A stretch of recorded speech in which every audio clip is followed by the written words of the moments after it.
ভাই আমি কোনো মাদ্রাসার স্টুডেন্ট না।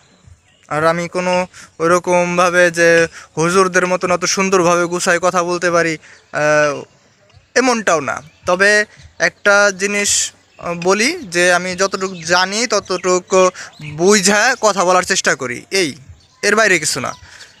তবে আমি একটা জিনিস রিয়ালাইজ করলাম যে মানুষ দুনিয়াতে হেদায়েত পাওয়ার জন্য অনেক বেশি কিছুর দরকার নাই। সামান্য সামান্য জাস্ট একটা জিনিস যদি চিন্তা করে তারা, একবার গভীরভাবে চিন্তা করতে হবে। ঠিক আছে? যদি গভীরভাবে মানুষ একটা বিষয়ে চিন্তা করে যে দেখেন, আমরা দুনিয়াতে আসছি, আমরা দুনিয়াতে আসার আহ, পরে কি এই পৃথিবী সৃষ্টি হয়েছে নাকি আমাদের আগে পৃথিবী সৃষ্টি হয়েছে? অবশ্যই আমরা দুনিয়াতে আসার আগে সৃষ্টি হয়েছে। এমনকি আমরা দুনিয়াতে আসার আগেও আমাদের এই দুনিয়াতে অনেক মানুষ ছিল যারা